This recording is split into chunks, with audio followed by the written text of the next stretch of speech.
Kulinko. He's Deputy Director of the Northern Sea Route Directorate of Rosatom. Hello, hello, happy to see all of you. Thank you for inviting me. I would like to continue your intro, Gleb. I was at the same university recently, the Arctic and the Antarctic University, and I asked them about climate change. And they said all of our researchers are divided into two categories. One, the first half believes in global warming, the other one believes in global cooling, and they say it's all cyclical. Anyway, this is not the point. Apologies for that.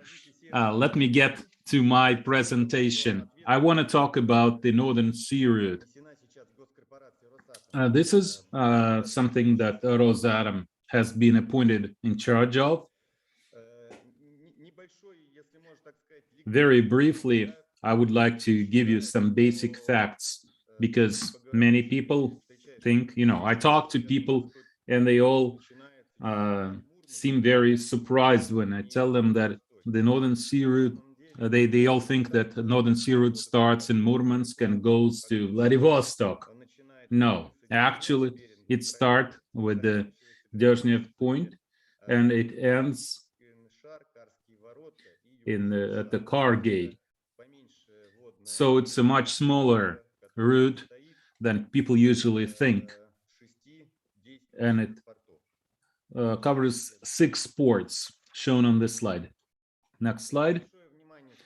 This is the list of government documents that regulate the Northern Sea Route.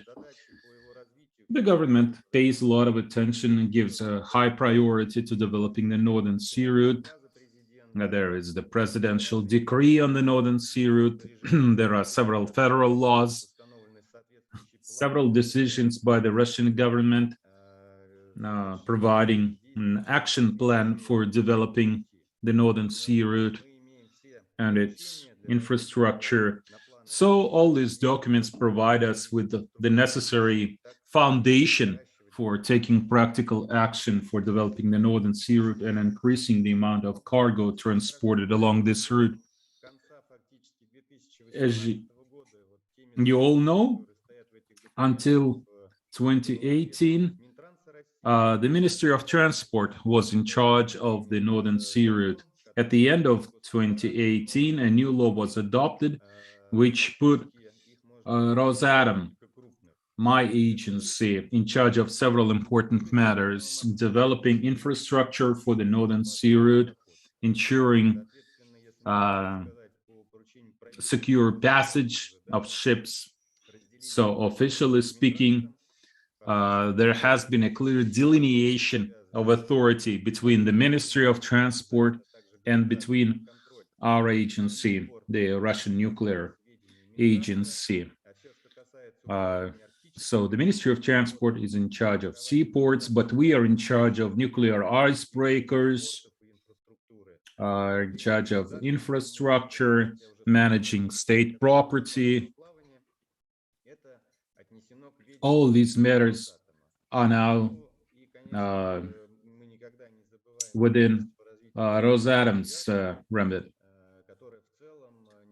And of course, there's the Ministry for the Far East and the Arctic Zone, which is in charge of all the matters in the Arctic, including the Northern Sea Route.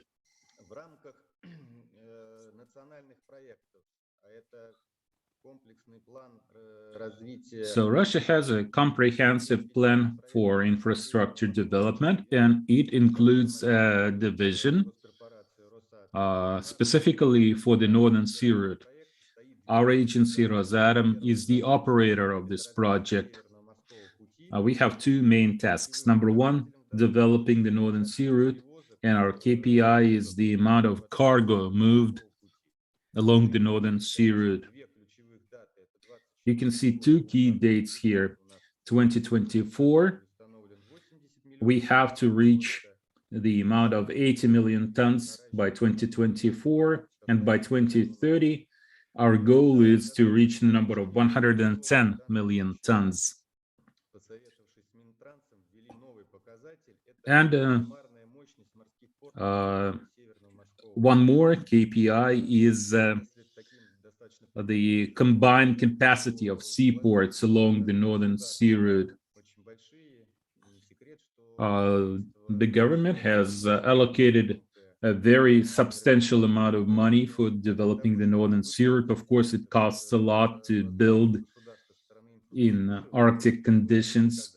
So this KPI was introduced for seaport capacity, and you can see that it's slightly ahead of the actual amount of cargo that we expect to move. For example, in 2024, we'll have 80 million tons moved, and the capacity of seaports will be 83 million tons. So it's slightly more than what we will actually use. Now, very briefly, let me tell you about this project. Later, I'll give you some details. But very briefly, first, we want to develop hydrography. We want also to develop infrastructure, build new icebreakers, and also develop seaports and their infrastructure. And currently, officially, this project is limited to the period until 2024, but we have a separate program for developing the nuclear industry. And by 2027, we want to complete building a new icebreaker called Leader. Now, let me tell you a few things about cargo. The red number you can see on the left-hand side is 6.5 million tons, and that's 1987. This is the record figure for the Soviet period. But in recent years, because of large investment and active measures, we've reached the number of 32.97 million tons by 2020. And then you see our targets, 80 and 110. Since hydrocarbon resources in Siberia get exhausted little by little, the industry shifts toward Arctic territories to develop oil and gas fields there. And you see the main components of a cargo. You can see oil, gas, oil, coal, metals, and transit and coastal operations. So we believe there is room to improve coastal shipping component, and also transit shipping gets bigger year after year. Coal ore and other things. But our colleagues from Germany and Denmark are quite optimistic about this process. Next slide. This slide shows you the overall picture of our current icebreaker fleet and our plans for coming years. So we have Taimyr, Vaigach, Yamal, and 50 years of victory. You can see their life cycle. Those icebreakers are not new. We work hard to extend their life cycle, but nothing's eternal. So we've launched construction for 5 new icebreakers: Arctica, Siberia, Urals, Yakutia, and Chukotka. Arctica has been commissioned. Siberia will be commissioned this year, we hope, and then Ural will come next year, and Yakutia and Chukotka will be commissioned in 2024, 2025. These are powerful icebreakers. We have to iron out some minor problems we had with the flagship icebreaker, and we'll have a very powerful fleet of icebreakers. And Leader, the most powerful icebreaker, 120 megawatt, will operate it in the eastern parts of the Northern Sea route, and at times we'll use it as the lead ship for all the Arctic convoys. Okay, these are very briefly characteristic specifications of these icebreakers. It's open source information, no secrets here. Length, width, tonnage. Next slide. This is our classic slide where our icebreakers operate. So what's the point here? Take a closer look at the icebreakers in dark blue on the left-hand side. These are the projects that happen in the western part of the Northern Sea route. So the target that we have, 80 million tons, what the president gave us, I think this can be covered by moving hydrocarbons from these projects. But the final goal is to develop the entire corridor, not just the western segment. And the government told us that we shouldn't focus on achieving this number alone. We need to develop a new corridor, which is an ambitious goal. We need to develop the eastern segment as well. So you can see these 3 icebreakers in light blue on the right-hand side. And according to our preliminary estimates, these 3 icebreakers will be enough to move the necessary amount of cargo. But still, we need to increase our icebreaker fleet. We need 2 more K60 icebreakers. And Rosatom is thinking about building 4 more icebreakers that will be LNG powered. If we do that, then we could really operate the Northern Sea route around the year, all the year long. Okay, this is the investment project by Adam Flood to build a port flood for the Yamal LNG project. This is just an example that we don't just have icebreakers, we're also operators for other types of vessels, including port vessels. This is a very good example. It has very good economic indicators, so we will continue building up our competencies on this part as well. Now, a few words about hydrography. This is what the federal project has. Once Rosatom was put in charge of developing infrastructure, we took control of the Ministry of Transport Hydrographic Institute. We provided additional resources for hydrographic research. In the past, the budget was 400 million rubles a year. Now it's 1.1 billion rubles a year, because we need more research, more measurements along the traditional routes and recommended routes on the Northern Sea route. But in addition to that, we also want to take additional measurements, which will enable us to find some alternative routes, sometimes further up north. That's because the situation with ice might be unpredictable, so captains should have some alternative routes in case there are some problems with ice.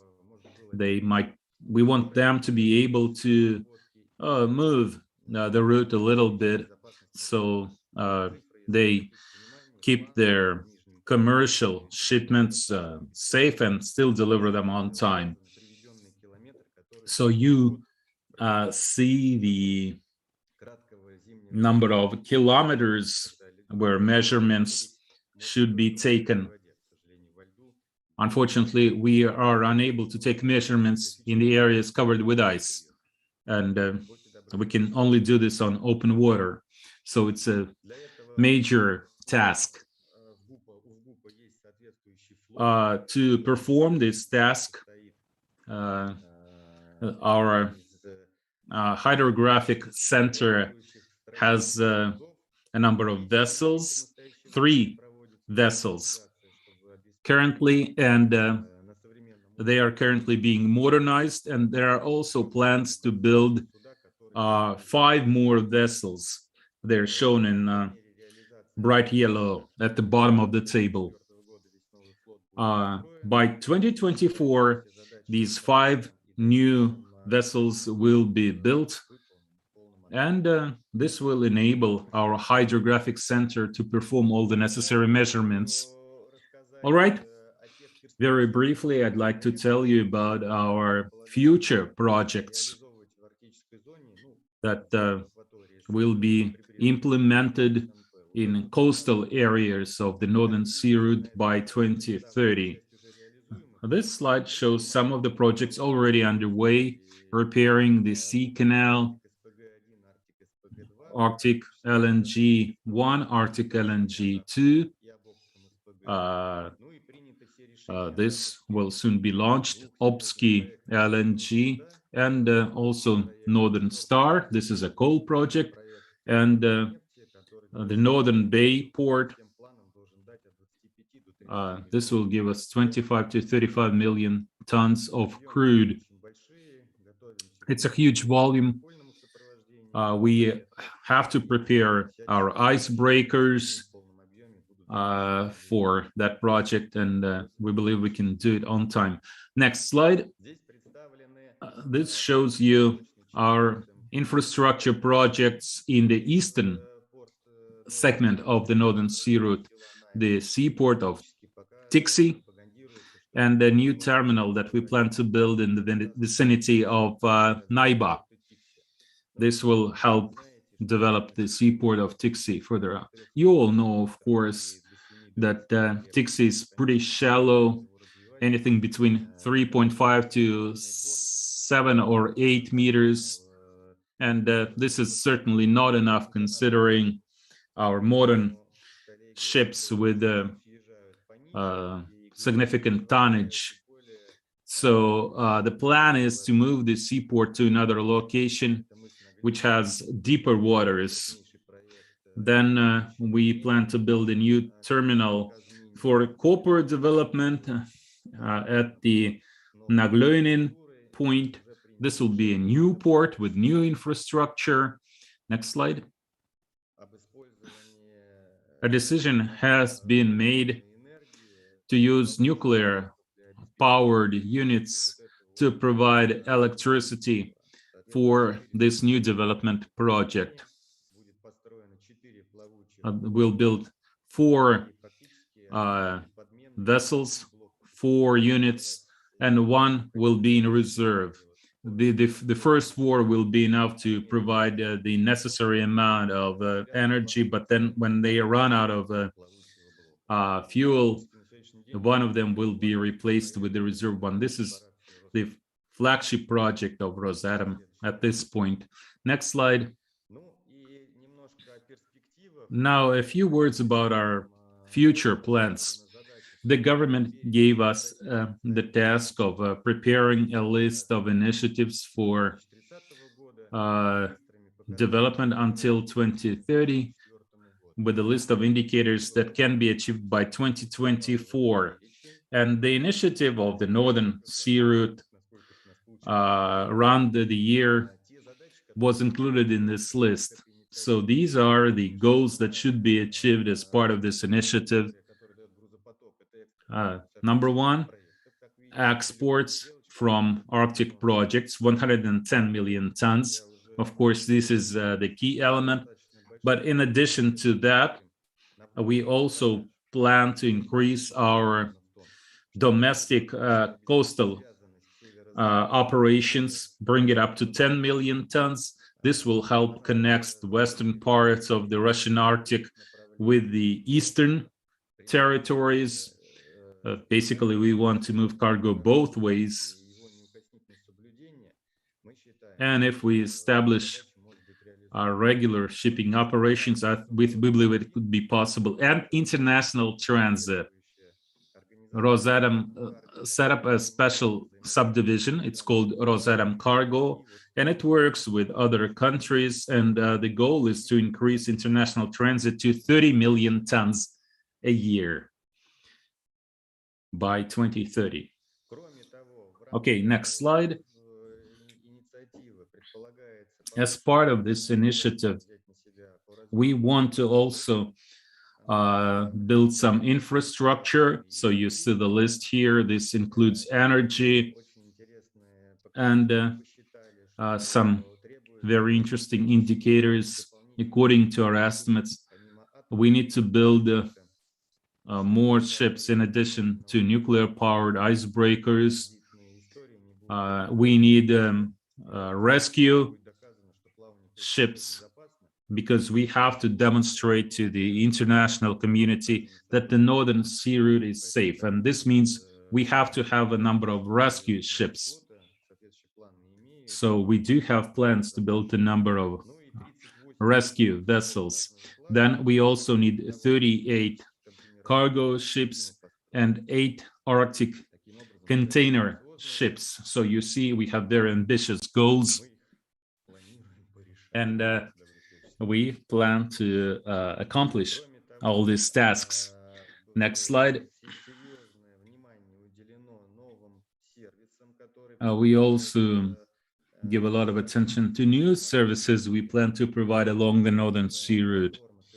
This includes the digital platform of Northern Sea route services, which will combine everything necessary to ensure safety of transportation. Icebreakers support maps, hydrography, meteorological data,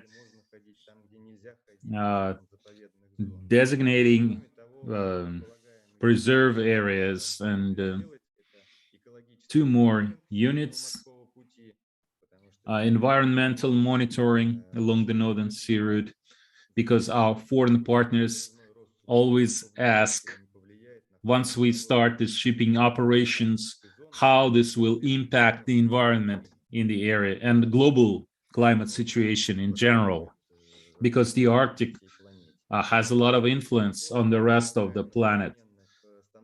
And this platform will use modern standards to reflect all these processes, everything related to the environment. And in order to implement all this, we will need a constellation of satellites for remote sensing. We need radars that can operate under any weather conditions, rain or snow, to give us a reliable picture of what's happening. And we really hope that Roscosmos delivers at least 3 new satellites in the next few years. Thank you very much. I would be happy to answer your questions if you have any. I tried to keep it brief, and I'm sorry if I took too much time. No, that's fine. Let's do this. I know that Maxim has to leave shortly, so we'll ask some questions for Maxim Kulinko now, and then we'll give floor to our next speakers. Do you have any questions for Mr. Kulinko? Okay. I'm Darina Mirzosova of Youth Policy and Tourism Department. I have a question from the young people in Yamal Peninsula. I have a somewhat strange question. We know about Yamal Icebreaker.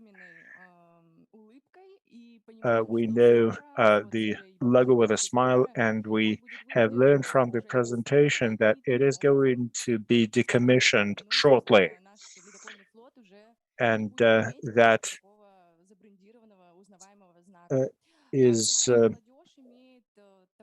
going to mean that we won't have the icebreaker with this name, with this logo on it. We have heard ideas that young people wanted to design a logo for a new icebreaker that will be commissioned. Do you think that could be possible? What an unexpected proposal. I think we should take a try. But then again, Here's what we have. We have had a lot of discussions with Atom Float. We had a lot of debates on the names of new icebreakers. There were a lot of proposals. We had large expert group discussions, debates on this. But I think it would be nice to offer a logo for new icebreakers, and especially for icebreakers that will be running on LNG. Let's take a try. Please stay in touch. The Icebreaker Yamal is well known for the logo with a big smile on it.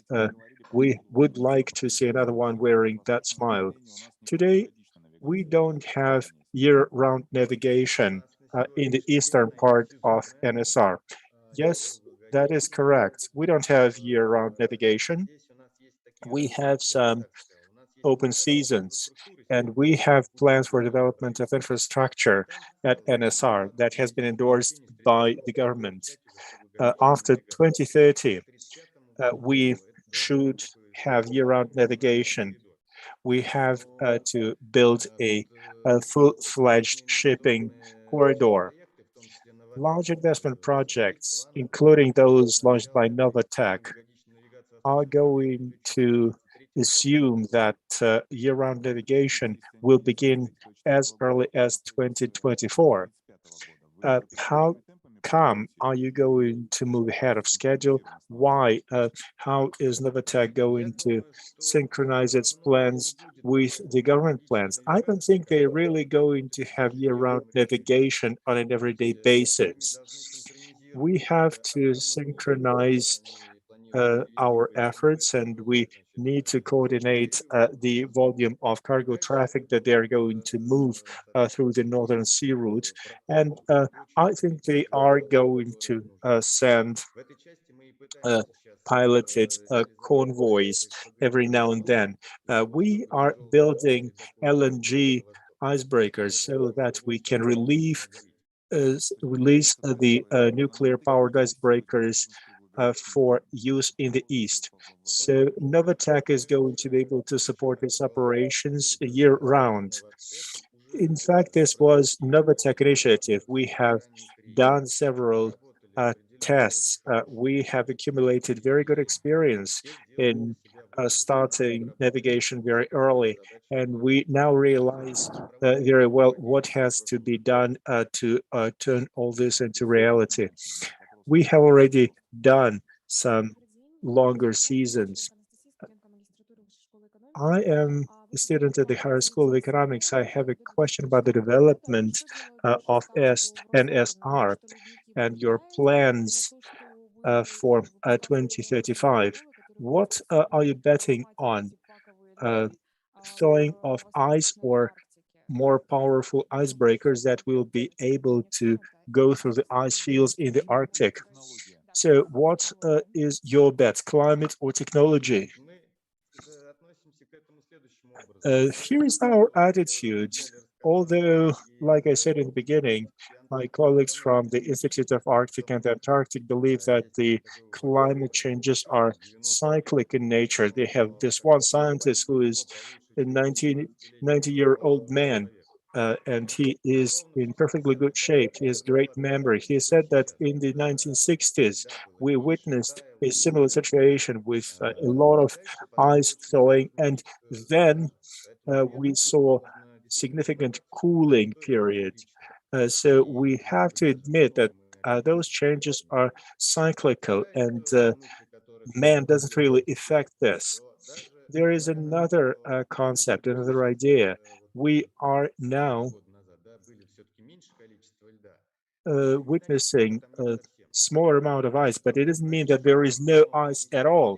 It's only that the window for navigation is somewhat bigger. If we want to have year-round navigation, then there's still a lot of ice, and there's a lot of heavy ice packs. Without heavy icebreakers, we cannot really go far. This year, there was a lot of ice starting from Archangel area. it may be thawing in long term, but if there's a lot of ice in any specific year, you cannot stop your projects and wait for a year. You have to still go through. We take this into account, and we try to have sufficient number of icebreakers to support all our commitments. Yes, we have another question. What are the prospects for container shipping through the Northern Sea route? That's not really my cup of tea. I can put you in touch with the people from Rotterdam Cargo who focus on container shipping. I think in general there are great prospects for coastal shipping. It's a very viable operation. You can move all kinds of products. There's a lot of fish product. There's a lot of containers that can be moved to different locations. If you disregard general cargo for the large construction projects, then in general, container shipping is a great opportunity. I am a student at MIFI, and I wonder if you have any plans to raise attractiveness of the Northern Sea route. What kind of negotiations you have? Do you think it's going to one day replace the Suez Canal? Well, let me start from the final part of your question. We at the NSR Directorate never say that NSR is an alternative to Suez Canal. They have 1 billion tons of traffic going through Suez Canal. Our plans go to 150 million by 2030. A completely different scale of traffic. World business community wants to have alternative routes or additional routes, and that's what we are willing to achieve. SNR is a good route for coastal shipping. It's good for transit shipping. If we can make it an extra path for various cargoes, then it will be great. You may have heard that the Chinese and the Japanese are very interested in using LNG from the Arctic. There are Danish companies and German companies that ship coal, and they are very interested in the prospects of NSR. It's a matter of availability of heavy icebreakers, even in open water. There are rules. Every ship has to be ice rated to be there. So this is a very comprehensive task. We have to have infrastructure. We have to have a fleet of ships. Well, thank you very much to Maxim Kulinko. Thank you for your talk. And now we take the next presentation by Dmitry Filatov, Head of Department of Fleet Operations at Atomflot. So we continue to talk about this subject. Good morning, ladies and gentlemen. I hope you can hear me well, and I hope you can see me. Yes, we can hear you loud and clear. Can you please post my presentation now?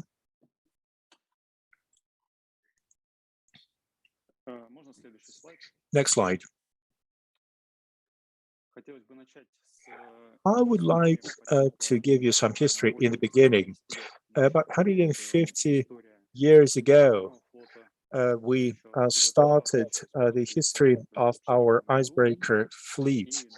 It all started in 1864, and then we had steam-powered icebreakers. Then we had the first icebreaker crossing that was using liquid fuel, and then in 1959, the first nuclear-powered icebreaker Lenin, was commissioned. It was built and commissioned on December 3, 1959. Атомного флота. Можно, пожалуйста, следующий слайд. That started the history of the nuclear-powered fleet of icebreakers. Here you can see some important milestones of the history of this fleet. Some of the most important events. 1961, a polar expedition has been brought to their station by a nuclear-powered icebreaker. 1977, Arctica icebreaker reached the North Pole. This was the first ship that reached the North Pole. In 1978, Siberia icebreaker supported year-round navigation in the Arctic region. Then in 2007, 50 Years of Victory was commissioned. And in 2008, the fleet of nuclear-powered icebreakers was handed over to Rosatom for further management. 2009, we started to support traffic of foreign trade convoys, and now we are attracting various international shippers that are interested in summer navigation in the Northern Sea route. In 2012, the government of Russian Federation has issued a decree on construction of a new universal icebreaker. The first-in-class icebreaker Arctica was commissioned and put in operation. 2013 was a very important year. That was the time when a nuclear-powered icebreaker Taimyr supported year-round navigation in Sevastopol. In 2016, a oil terminal, the Arctic Gate, began year-round operation. In 2016, a new record was set in the cargo traffic. It amounted to 7.26 million tons. In 2019, that is 50 years after the commissioning of the first nuclear-powered icebreaker, a new Arctica was commissioned.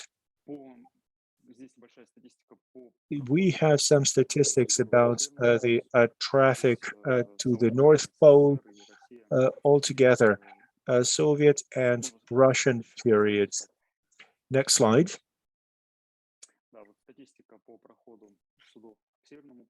Here you can see the number of ships that went to the North Pole. Altogether, the Soviet Union and Russia had more voyages to the North Pole than all other countries combined. That is possible because we have a fleet of nuclear-powered icebreakers. Next slide.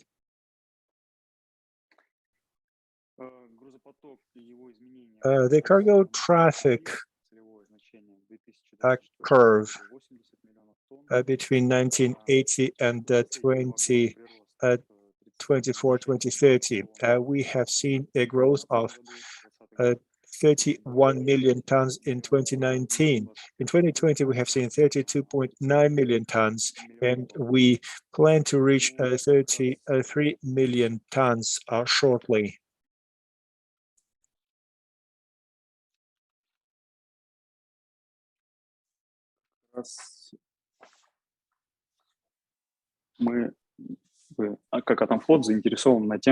Atomflot is interested in getting to the point of 80 million tons per annum by 2024.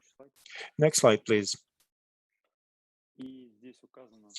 This chart lists major projects that gave a strong impetus to growth of cargo traffic in the NSR. You can see the projects that are currently in operation, and we are going to see new projects being commissioned. We have new investment coming into the Arctic region, and that should take us to where we plan to be by 2024. Next one.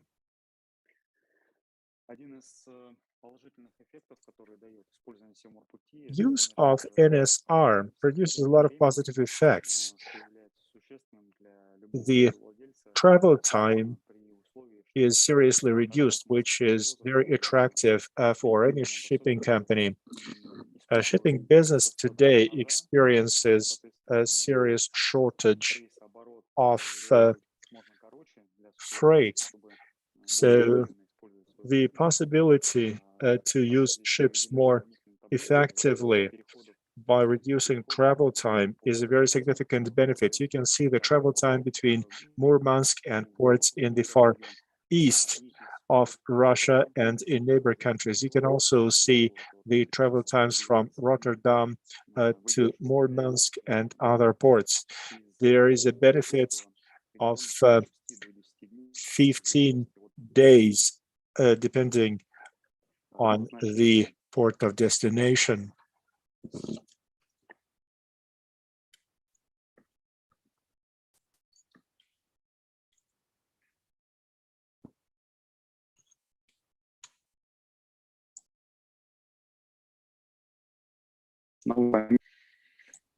Забывать. Я имею в виду топлива. Будьте добры, следующий слайд. Next one. Здесь изображение. Here you can see icebreakers that are escorting trade convoys. The main customers are tankers, bulkers, and general cargo ships that brought various hardware for a new LNG plant. These are other pictures of icebreakers at work. They are there at all times, day and night. They work 24/7. This is very hard work. They're driving those icebreakers, supporting those trade convoys.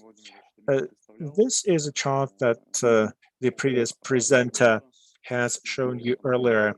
The plans to commission new icebreakers. Many of those ships are under construction. Sibir is going to be commissioned this year. Ural icebreaker will be commissioned next year. And then we are going to have 2 more icebreakers of this type that will be put in operation. There's more dates in this chart.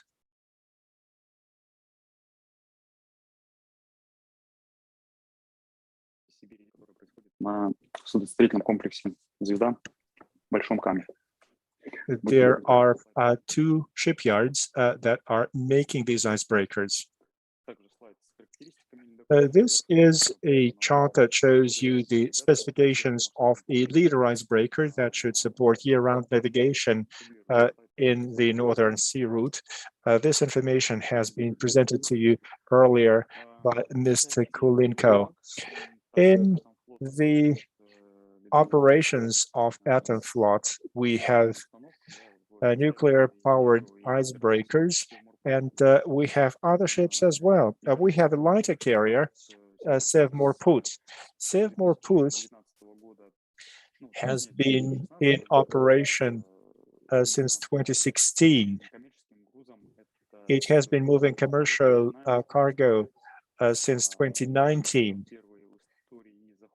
This was the first time when a lighter carrier ship came to the port of Arkhangelsk, and it moved that cargo to the shore ice.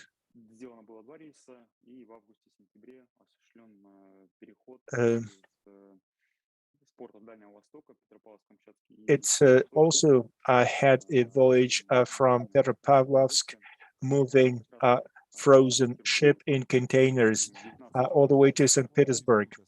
You have 2 minutes left to finish your presentation. I'm coming to the end. In 2019, we had the first voyage. This was the first time that this ship was used to move frozen ship through the Northern Sea route. Here are more specs of the Sevmorput lighter carrier ship. Next slide.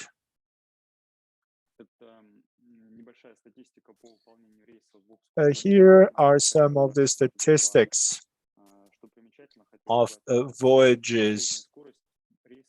The average speed in those voyages was 13.6 knots. This ship did not need icebreaker escort. It only used icebreaker before docking to the shore for offloading. This is a few pictures taken during the offloading operations when the cargo is offloaded to the coast ice, which is standard practice in the area. Here are some smaller tugs that are used in ports in the Arctic. We currently use a fleet of 5 such tugs on an everyday basis. Next slide is a thank you slide. I am done, and I will be happy to answer your questions. We are going to make time for questions later after we take the rest of the presentations. Next, I'm passing the floor to Pavel Gudev, who is a senior research fellow at IMEMO Sector for U.S. Foreign and Domestic Policy. Pavel Gudev. Pavel Gudev is the name. I'm now going to share my slides with you. Can you see it now? Yes, we can see it very well. All right.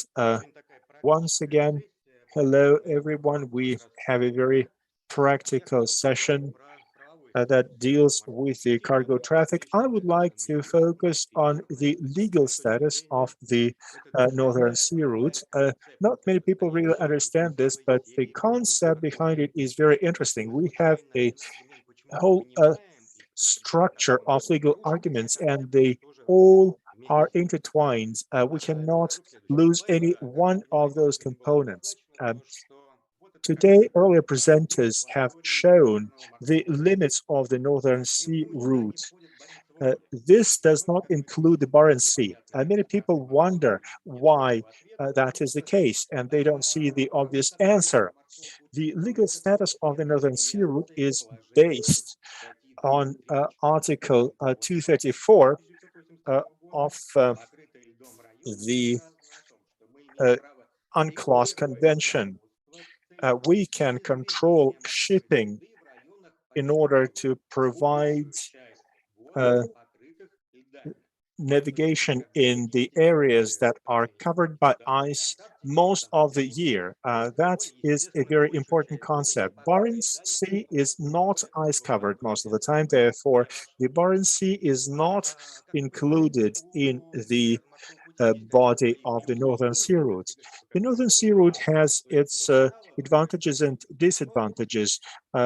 Earlier, there was a question whether or not it can be comparable to Suez Canal. We want to reach 80 million tons traffic level, 120, 130, whereas Suez Canal accommodates the traffic over 1 billion tons of cargo.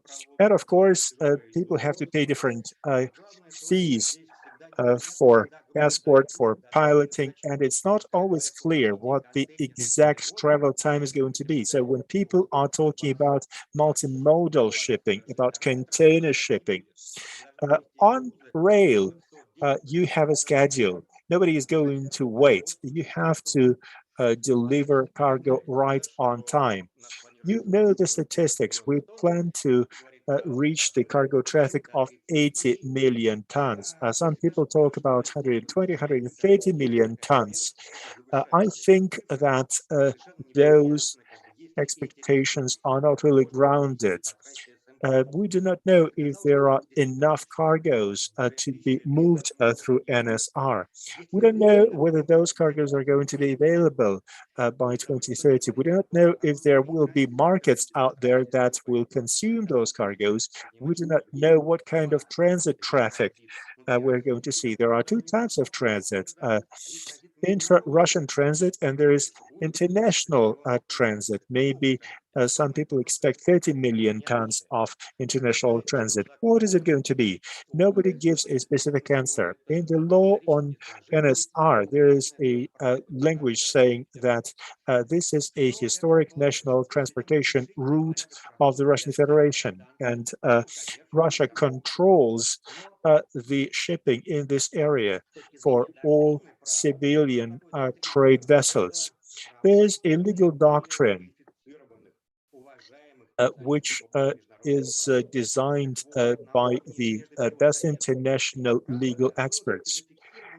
The law says that we have the right to permit navigation of trade and military vessels. This may not be the case. Russian experts stick to the viewpoint which is exactly the opposite, and that creates a standoff. In the past, we assumed that the military ships also have to apply for permission to travel along the Northern Sea route. Today, that is still under discussion. We do not know what kind of regime for passage can be introduced in NSR, whether they just have to send a notice or whether they have to obtain a permission. This is the map, and you can see that there is no single route in NSR, but there's one important consideration. Because of the ice conditions, you cannot go above the Severная Земля archipelago. You cannot go outside of the Russian Arctic straits. NSR includes internal sea waters, territorial waters, and it also includes exclusive economic zone. Some parts of NSR are in the high seas. Our main opponent is the United States. It's a key player in the world ocean, and it supports the freedom of navigation. They can do anything they want in the high seas. In the territorial waters, ships have to apply for permission to pass through. In the 200-mile exclusive economic zone, there is a freedom of navigation. Before we adopted the convention, it was part of the high seas. Americans believe that in Arctic straits, ships should enjoy the right of transit passage, which is applicable to both civilian and military ships, and it cannot be argued. They believe that Russian Arctic straits are falling into that category. As of the difference in approaches to the legal status of NSR, we believe that we have the right to control the passage through NSR because this route has never been used for international navigation and shipping. Those straits have all along been owned by the Soviet Union, and they have been viewed as domestic waters. although this position was not very consistent, we said that they were internal sea waters, then we said that they were territorial waters, and then we returned to the definition of the internal sea waters. We had the system of permissions for military ships and for cargo boats. The United States never agreed to that. There were attempts in the 60s, and now we see more attempts of Americans that are trying to ship their Navy ships and icebreakers through the NSR without applying for a permission. During the Soviet period, two decisions were made in 1984 and 1985, where we closed those Arctic straits. These internal lines define all the waterways within this area as internal area where international ships have to request the right of passage. Here is Novaya Zemlya. All the straits have been closed. These are internal waters. All the straits have been closed. These are classified as our internal waterways on historical grounds. And of course, the US did not agree with this. But here's the most amazing fact. Two decisions by the Council of Ministers of the Soviet Union, 1984-1985. Back in the 60s, the US did not agree that this was our internal waters, our territorial sea, but in the 80s, they did not challenge this decision. The first freedom of navigation operation was in 1960s when they tried to approach the 1991 when they entered the Kola Strait.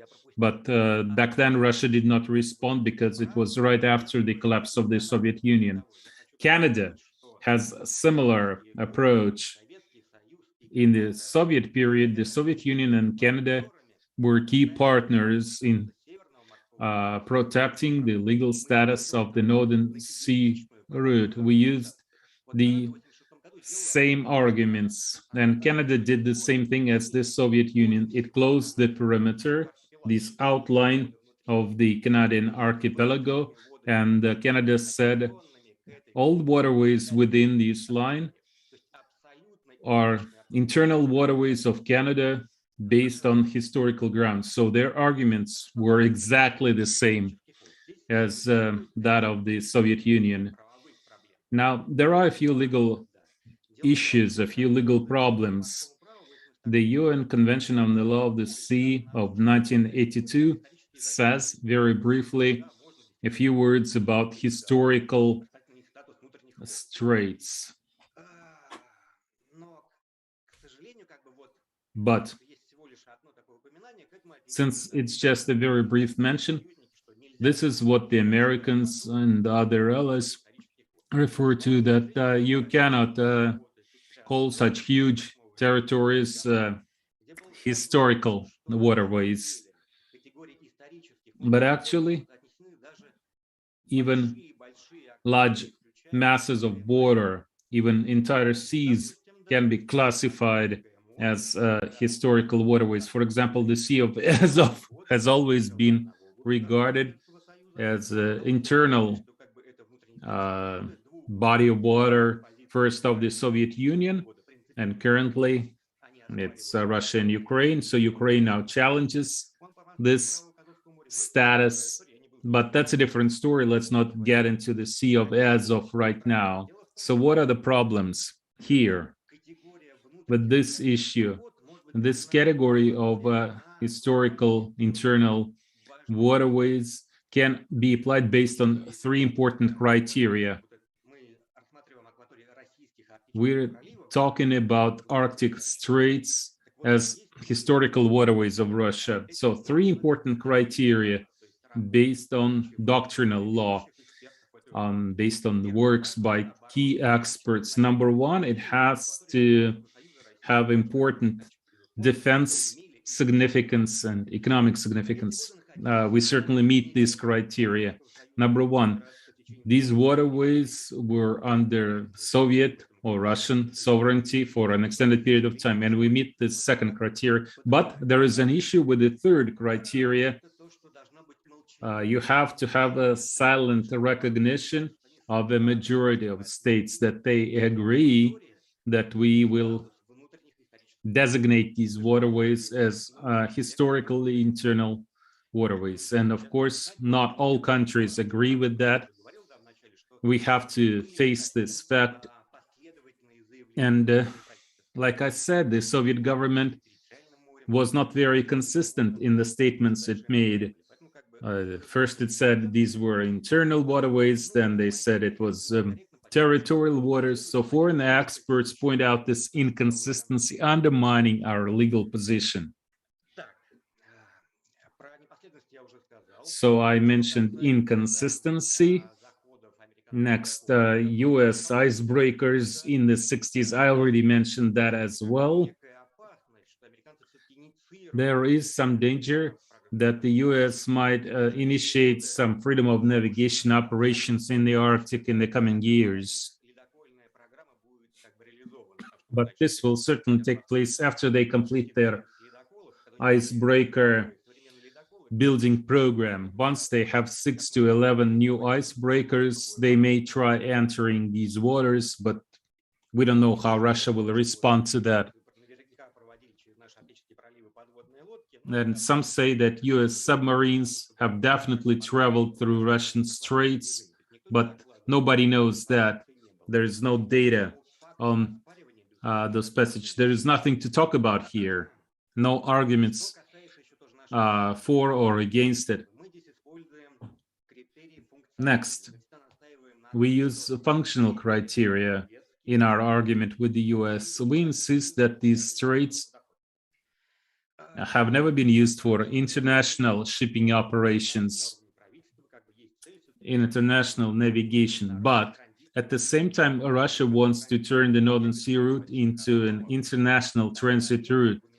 So once international shipping starts here, we will no longer be able to use this argument. At this point, we can say that there has never been, or almost never has been, any international navigation in this area. But now that we'll have a major transit operations from the Far East, this will completely undermine this argument.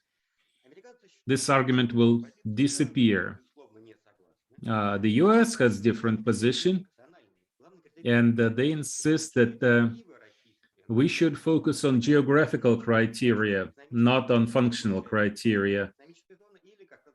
They say that these straits connect internal waters with the territorial sea.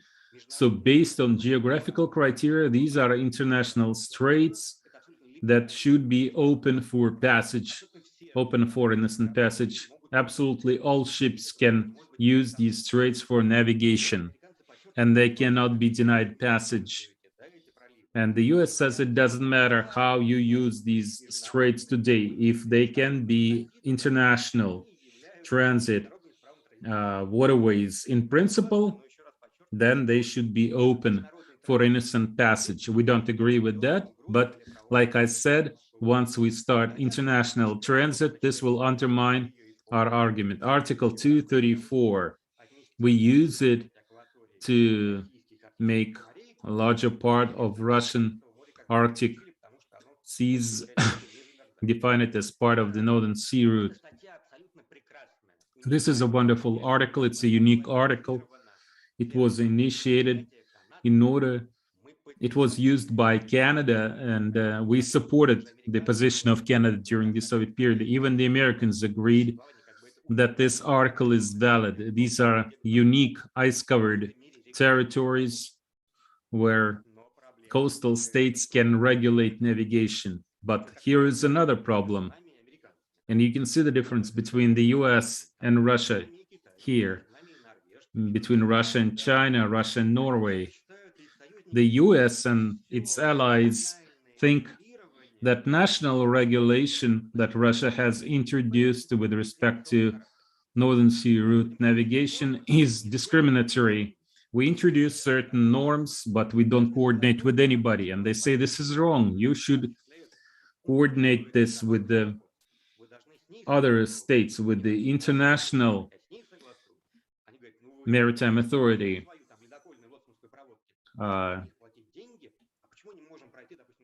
Why can't we, let's say we have our own icebreakers, why can't we use this strait for passage? And even our close partners and allies in China say we should have a more liberal regime along the Northern Sea route. But Russia insists that the money it collects, it's not just to make us richer. This money is collected to use the infrastructure of the Northern Sea route, rescue stations, port infrastructure, etc., etc. Now, as far as innocent passage is concerned, for military and civilian ships, national regulation applies only to civilian ships at this point. There are no norms or standards for military ships, for warships.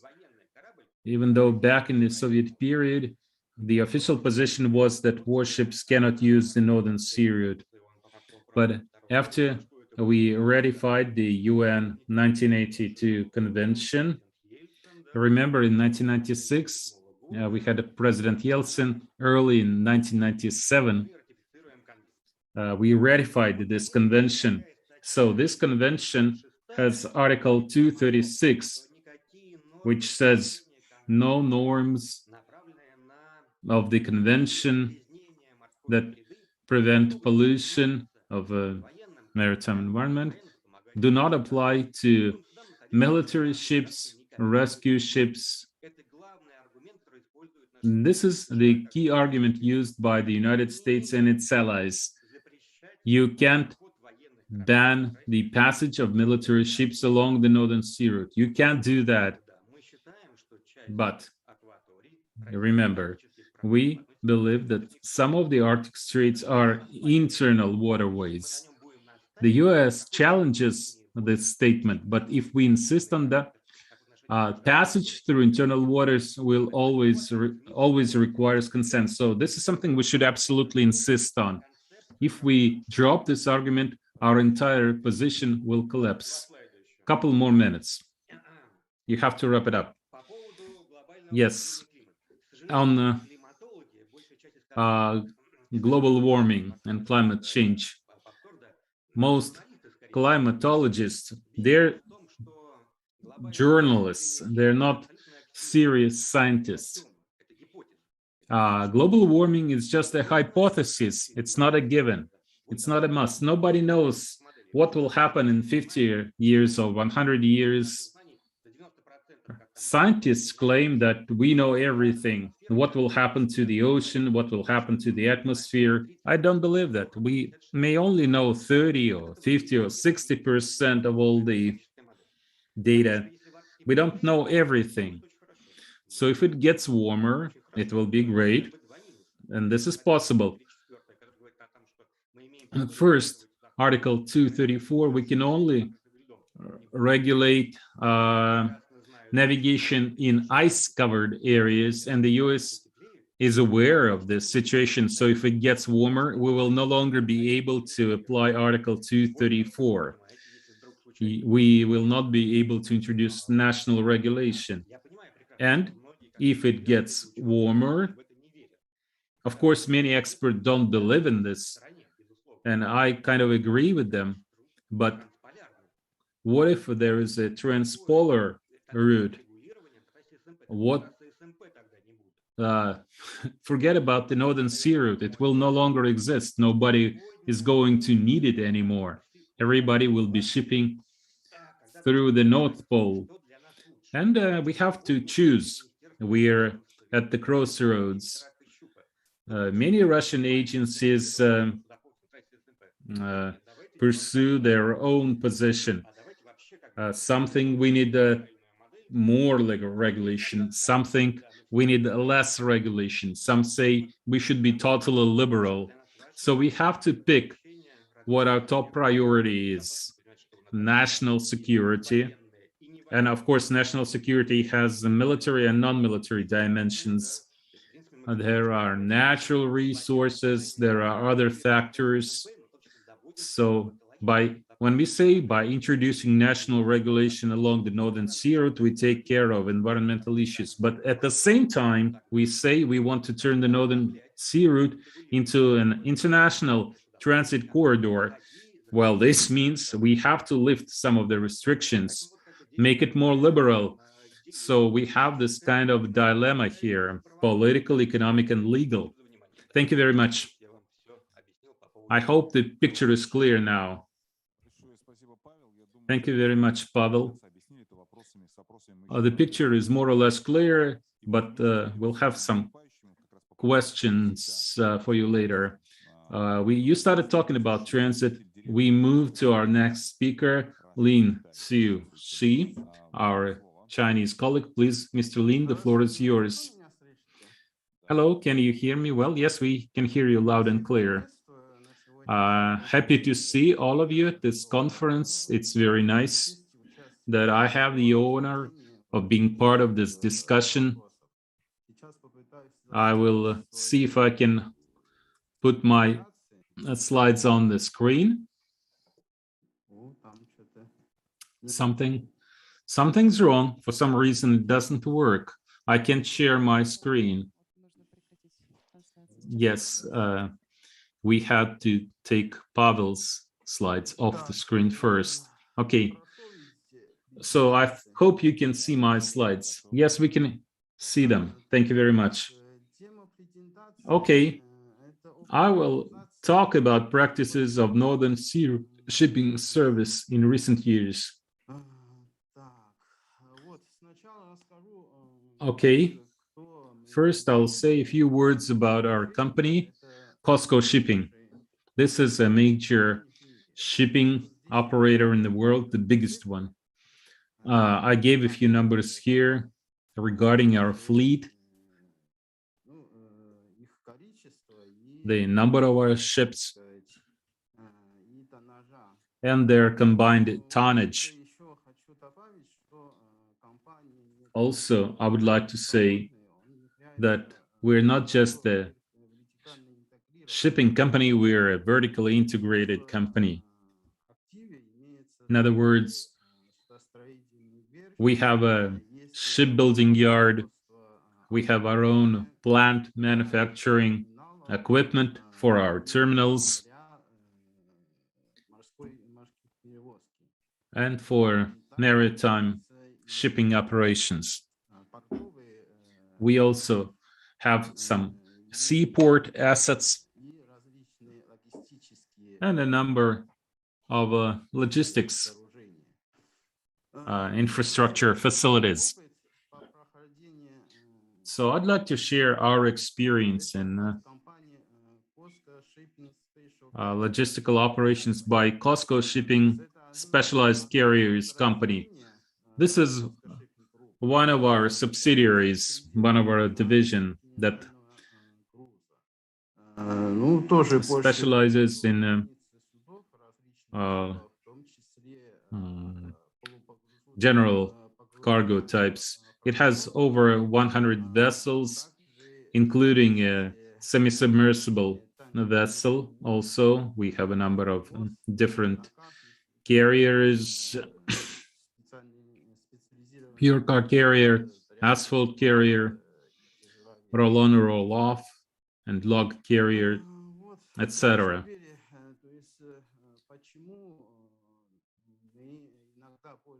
So why do we use the Northern Sea route from time to time?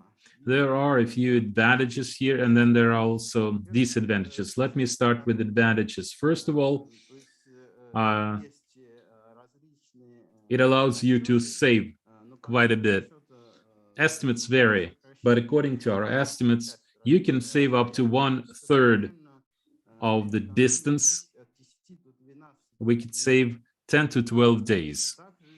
In terms of time, also, there are no pirates, no typhoons here, so it's very calm. Distance is shorter, we can save some fuel, and we can reduce our carbon dioxide emissions and pollution. And one more advantage is we considered the Suez Canal option.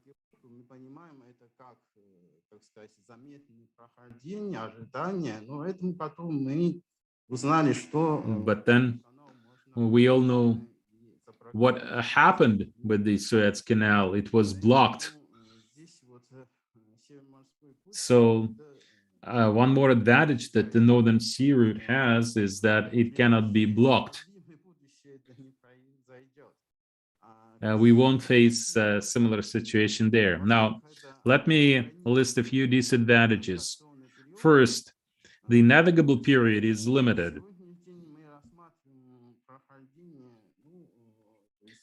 At this point, the navigable period is limited to 3 or 4 months. Also, there are problems with floating ice.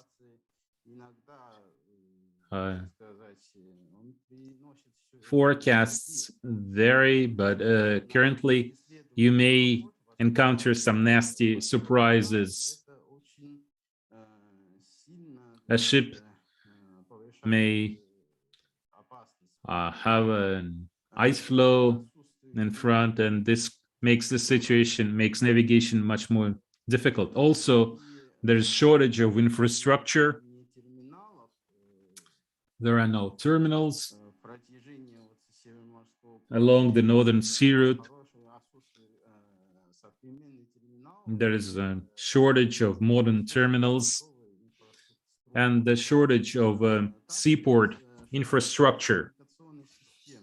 Also, navigation information. Currently, there are some areas along the Northern Sea route that haven't been explored properly.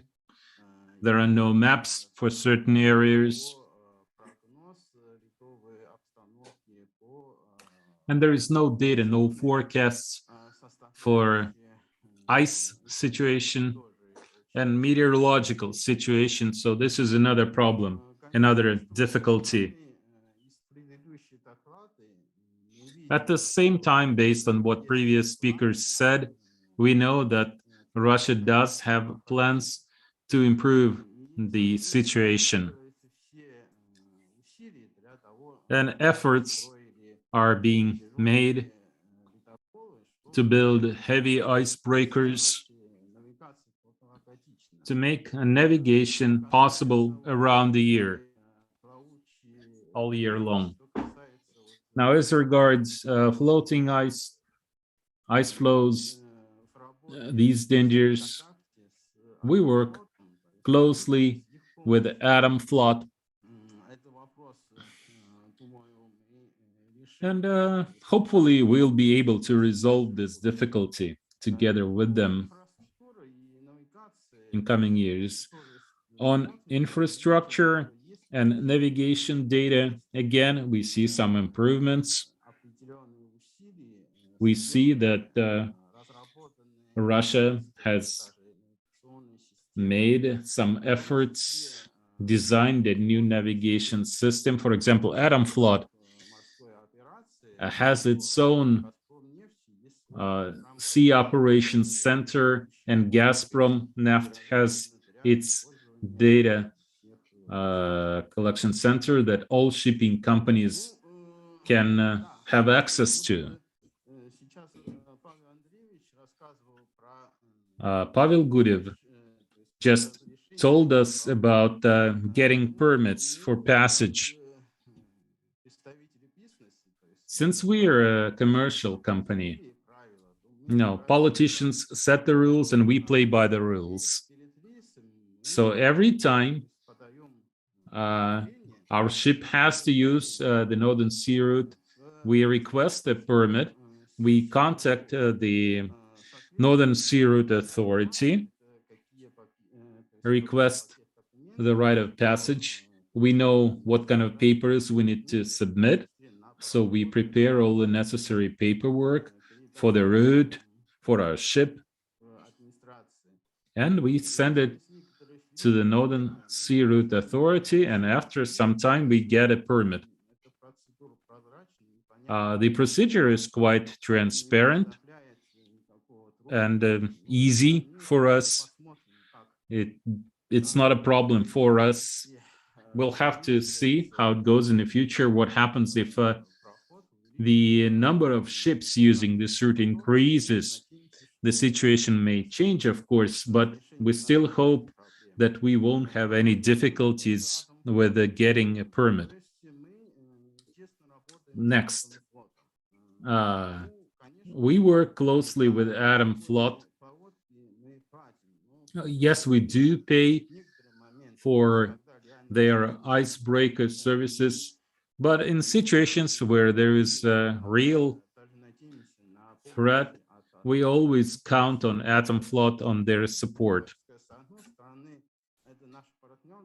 They are our partners,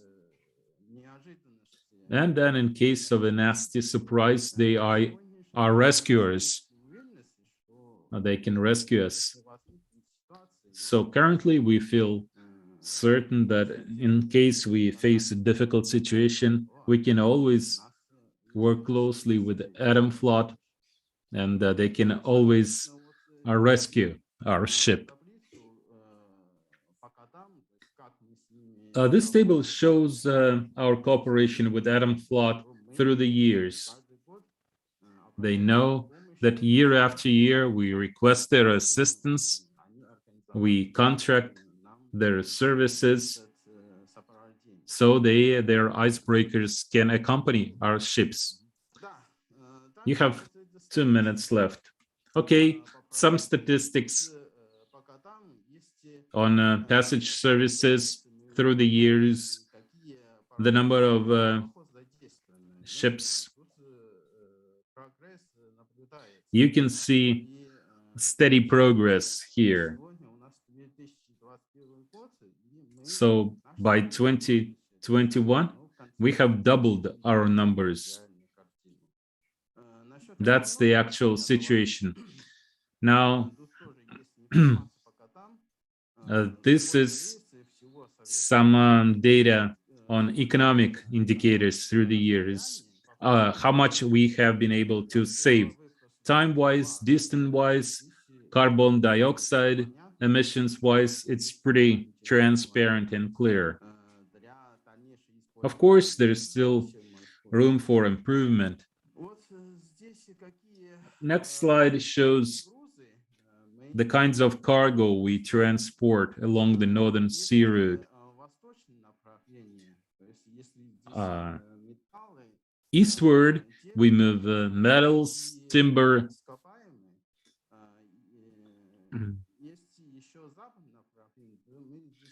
and to the west, we move equipment, hardware, especially equipment for windmill stations. There, you can see even a small boat and various other types of cargo. Now, a couple of words about containers. We think that everything I've been talking about before is a Trump service. This is liner service. So stable service and schedule for a long period of time is important to us. At this point, we can only have forecasts for the next 2 or 3 months. So this is a little bit of a problem.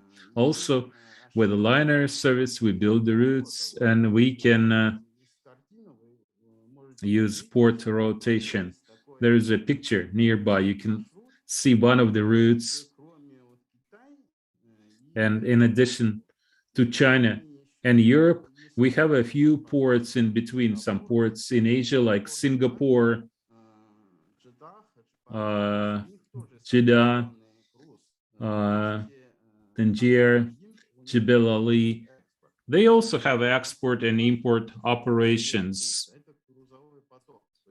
And the most important thing is cargo flow. The important thing is that it has to be well balanced. Export and import operations should be properly balanced. This is very important. So we believe that currently the Northern Sea route doesn't have this kind of balance. That's why there are some issues with the container transportation. Okay. The Arctic container line. We have a lot of discussions, and the experts say that in order to set up this line,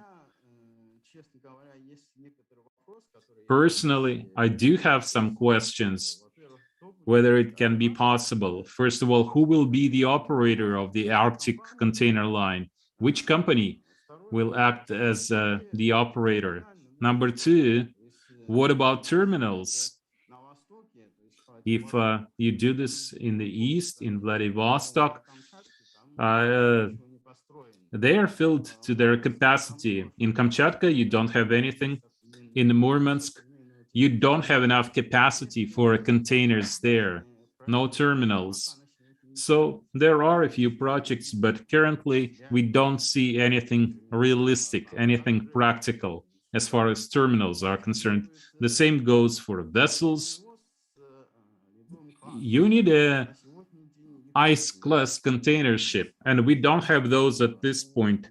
Two of them are currently being built, but we don't know when they will be completed. And time and money are of the essence. The transit time is important. Time required for processing cargo in the east and in the west. What about time? And how much is it going to cost? Because every operation costs some money. So we have to understand these points about this Arctic container line. What kind of products will be available for this line so we can cooperate? This is all from me. Thank you very much. Очень такой содержательный доклад, и самое главное, что от практики. Thank you. A lot of useful information from someone who has the experience. We have yet another presenter, Andreas Respotnik, Senior Fellow and Leadership Group Member at the Arctic Institute. Andreas, you have 10 minutes, or yet better, 7 minutes. Good morning, everyone. I'll keep it short. Otherwise, you just interrupt me. Sorry for not being fluent in Russian yet. But thank you very much for also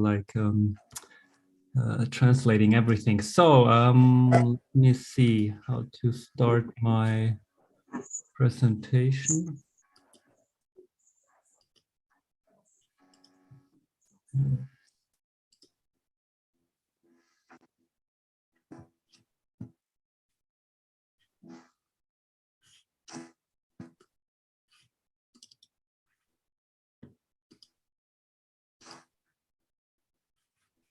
I guess you cannot see it, no?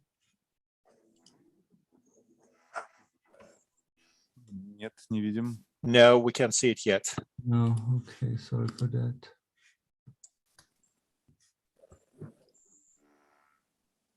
Can I actually share it here?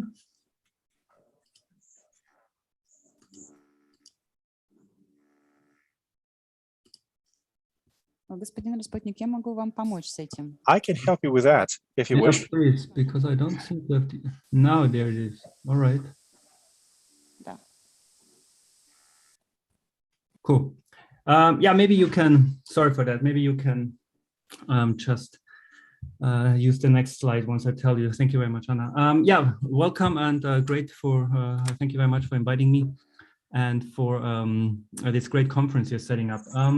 I will have a bit of a different and very short approach to what you guys have all heard. I mean, you have heard the experts on the broader aspects of Arctic shipping and all the details that come into play. We've also seen that map already, so I'm not going to talk too much about all these different sea routes and how they affect the future of global economic trade, etc., etc. What I want to do here in this short, very short presentation is to give you a short overview or insight or some fruit for discussions, you know, for the next few days of your conference on one of the markets of the future of Arctic shipping, you know, and that would be the European Union and Europe as such. So maybe next slide or something, or next. Thank you. So I'm not going to talk too much about the European Union as such and how and the ideas that have been developed in Brussels and in the European capitals on Arctic shipping, on Arctic issues in general. But I really want to talk a bit about, or give you some insights about recent policy developments in Europe that might have an impact in the future, long, short, and medium run when it comes to Arctic shipping developments. So basically, if we, I always like to start with a quote I once was told. That once I had an interview with a member of the European Commission back in 2012 already, when we talked about Arctic shipping and broader aspects of economic development in the Arctic. And he told me back then, which I find a very, I think, revealing statement about how important policy is, how important the economy is, etc., etc. He said, you know what, Andreas, in the European Commission, we do not decide about Arctic shipping. You know, we can set up policies, we can set up laws, but eventually it's a financial decision, a decision made by companies, shipping companies, insurance companies, all these different players that come into play when it comes to Arctic shipping. But it's not really the policymaker, the European Commission per se, that sets the tone for Arctic shipping. And I think that's very important. Yet, nevertheless, I think one aspect he mentioned that then was the policy aspect, the legal aspect. And I think in that regard, policy making, it doesn't matter where they're sitting, if they're like in the European Union, you know, in Brussels, or if they are in Berlin or in Beijing or in Moscow, wherever it is, you know, I think they have a certain impact on being in between what maybe citizens think about certain aspects of policy making and of global development, economic development, and of course the idea of what policymakers want to do. So if you could switch to the next slide. Jump to the next slide. That would be fantastic. And one of the most recent developments within Europe, within the European Union, that will have definitely an impact on economic development within Europe, but potentially also have some global impact, is the European Green Deal that was initiated by the new Commission. Ursula von der Leyen, as you might know, has been the new Commission president since 2019. And the 2019 election within the European Union was very much about Fridays for Future, very much about young people going on the street and protesting for maybe a different kind of future for Europe, you know. And out of that movement, and maybe because also of a certain history, the European Green Deal was born. And what's essentially the European Green Deal? Very broadly, very that's a very superficial overview. It's more or less Europe's, or the European Union's, commitment and its member states' commitment to tackling climate change. Not only to tackle climate change, but also to change Europe's economy to some kind of what they call a modern, resource efficient and competitive economy. So very much moving away from today's usage of what kind of power, what kind of electricity, what kind of resources you use, towards a new idea of, maybe not a new idea, but, you know, developing a different kind of growth strategy on how Europe could profit from developments that are in between the nexus of climate change and energy efficiency in a way. One of the very big numbers or dates is 2050, when Europe does not want to or wants to reach no net emissions of greenhouse gases. And as I said, economic growth should also be decoupled from the resource use of hydrocarbons or non-renewable energy sources. And the idea is that and I think that's then the more social aspects of the Green Deal, that the Green Deal involves a very just and inclusive approach. What do we mean by that? That of course, poorer households, poorer citizens, low-level incomes should not be negatively affected by this change of growth strategy of economic development ideas within Europe. So that's the big deal of the big idea of the European Green Deal, to change Europe's economy and moving away from slowly moving away from using non-renewable energy and moving towards a higher usage of renewable energy, whatever that is, wind power, solar power, hydrogen, etc., etc. What I think is interesting for the Arctic in that regard, or for Arctic development, maybe also to some extent for Arctic shipping, is how will the European Green Deal also, like, what will be the impact of the European Green Deal beyond Europe, you know? And if you could switch to the next slide, as most of you know, I guess, Europe is, the European Union, Europe as such, is a huge market for Arctic products. Most of the gas that is we in Europe import is Russian gas. Most of this gas is comes from the Russian Arctic. We all know how. Mostly it's pipeline, and you've heard before it's also LNG that becomes more and more important. And of course, a huge chunk of that ends up in the European market. The funny thing about Arctic gas, Arctic energy, if you broadly want to see that discussed in Europe, is that a lot of people are not aware of. They are aware that the gas is mostly coming from Russian fields, but they're not aware that they actually are Russian Arctic fields, which I always find an interesting discussion. So, for example, when we had this big discussion in Europe now about Nord Stream 2, nobody was really aware that initially Nord Stream was also an Arctic pipeline. So I think the debate in that regard is sometimes a bit biased. Also, currently, all these numbers are based on a recent EU report. 15% of the vessels over 3,000 tons gross weight fly flags of European member states. So the European Union as such is also highly responsible for CO2 emissions and black carbon emissions within the Arctic. Also, a huge amount of imports of Arctic fish and Arctic minerals also ends up in Europe. So the European Union as such is also due to its geography and whatever, and due to its neighborhood, a huge market for Arctic products. So the big question is also like, what will the EDG, as the European Green Deal, what will be the impact of the European Green Deal on the Arctic, and in that regard also on, for this discussion, very important for Arctic shipping and like products that will, Arctic products that will enter the European market. And that's, I think, the question I want to leave you as an audience and you for as participants of that conference also maybe to discuss within the next few days of your conference, because as the way I see it, the European Green Deal has two major implications for the Arctic. First of all is that greenhouse gas emissions, if the European Green Deal, again, there's a lot of if, because if you understand a bit how the European Union works, there is the Commission that comes up with guidelines, and then the member states eventually need to implement it. And of course, that will be always like a lot of discussion, a lot of back and forth. But if the ideas of the European Green Deal will be implemented, executed as they promise, so significantly decrease greenhouse gas emissions within Europe, then this will of course have an impact also on Arctic developments for basically one big reason. One of the ideas of the Green Deal is a so-called carbon border adjustment mechanism.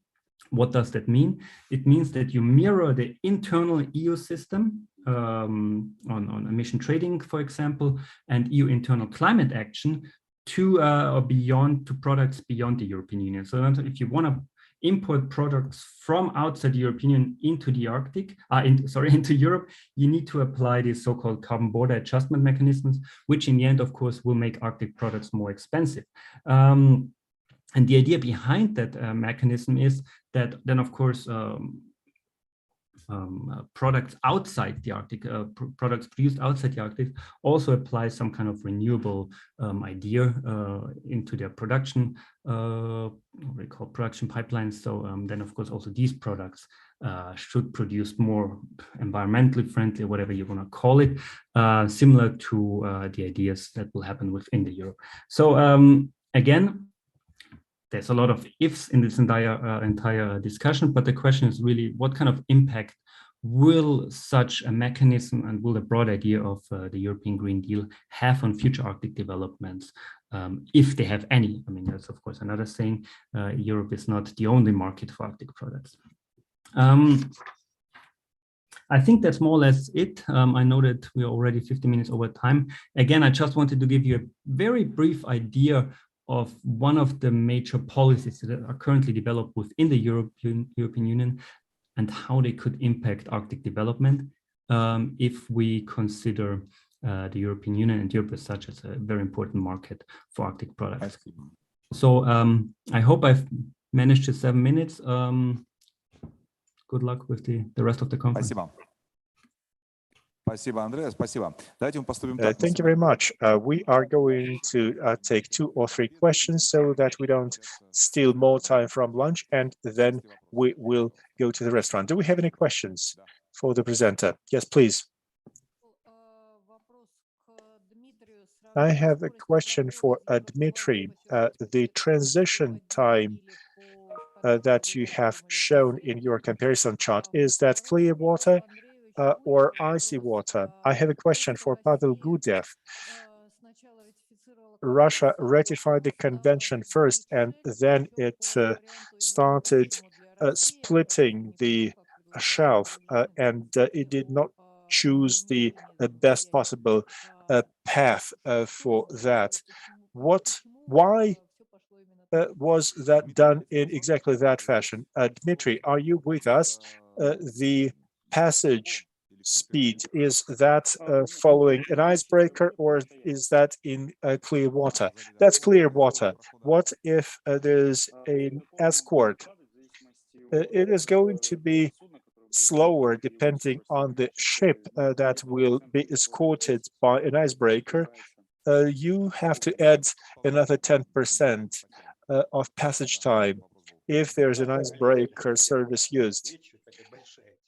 Well, I can try to give a brief answer. I have a lot of respect for Mr. Zhaninov's position. He is trying to protect Russia's interests, but let me stress one important point. Remember, I said that we ratified the convention in 1997, and we said that we would do delineation in the Arctic, and that was done by Prime Minister Chernomyrdin. Remember what he said? We wanted to do it in the best possible way, but it turned out to be done in the usual way. We were the first country that implemented Article 76 for delineation of the shelf. We have spent a lot of time and money collecting data, and today we are suffering from the consequences of what we did in 1997. We cannot step back. I don't think it's possible. That will have a huge reputational cost. We now are forced to follow the convention rules. If we say that we no longer recognize this convention, this is going to look very ugly. Although I understand that the expert community is split on this. Some believe that this is right, and some think that we should go back and review everything. I think that as of today, I stress that we cannot go back. We could do that in 2001, 2004, 2005, but today we just cannot backtrack. Well, we cannot turn ground meat into whole meat anymore, as some people say. Well, okay. Thank you very much to all participants. Thank you for your presentations. Thank you. And now we take a lunch break.